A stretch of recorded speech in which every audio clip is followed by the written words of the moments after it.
लोग ऐसा सोचते हैं कि कृष्ण यानी माखन लड़कियां और बांसुरी, पर आपको ये समझना चाहिए ये सारी चीजें जब हुई जब वो 16 साल के थे, और 16 के बाद उन्होंने बहुत ही कमेंट भरा जीवन जिया। उनका कमेंट था उस समय की राजनीतिक प्रक्रिया और आध्यात्मिक प्रक्रिया को जोड़ना, क्योंकि उन्होंने देखा कि जब तक सत्ता पर बैठे हुए लोगों में जीवन की एक बड़ी समझ पैदा नहीं होती है और वो अपनी पहचान में दूसरों को शामिल नहीं करते हैं, ऐसे नहीं कि बस मेरा परिवार, मेरे बच्चे, मेरा पति, मेरी पत्नी और ये सब, जब तक आपकी अपनी पहचान की समझ बड़ी नहीं हो जाती, सिर्फ तभी आपको सत्ता की ताकत मिलनी चाहिए, नहीं तो भ्रष्टाचार होने लगेगा। लोग कहते हैं कि सत्ता भ्रष्टाचार है, सत्ता भ्रष्टाचार नहीं है, सीमित पहचान ही भ्रष्टाचार है। उनको लगता है कि वे सही काम कर रहे हैं, परंतु वे हर समय भयानक काम कर रहे हैं,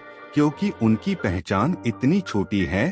तो कृष्ण इसको बदलने की कोशिश कर रहे थे और वो हमेशा फल को पाने के लिए काम करते रहे हैं।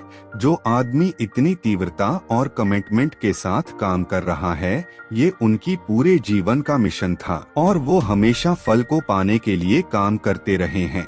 जो आदमी इतनी तीव्रता और कमिटमेंट के साथ काम कर रहा है, वो ऐसा इसलिए नहीं कर रहा कि उसे फल नहीं चाहिए, जाहिर है वो फल के लिए काम कर रहे हैं। समस्या ये है कि आपने कृष्ण की बात राजा के सेवक के रूप में सुनी है। उन्होंने केवल अर्जुन से बात की, अर्जुन ने कभी नहीं बताया। वो उस घटना के बाद 36 साल और जीवित रहे हैं, पर कभी उन्हीं कृष्ण की कही बातों कभी नहीं बताया।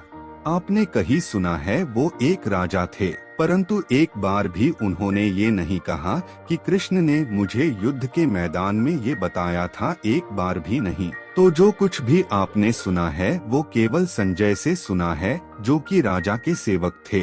आपको राजा के सेवक के गुण को समझना चाहिए, वो बहुत भरोसेमंद होते हैं।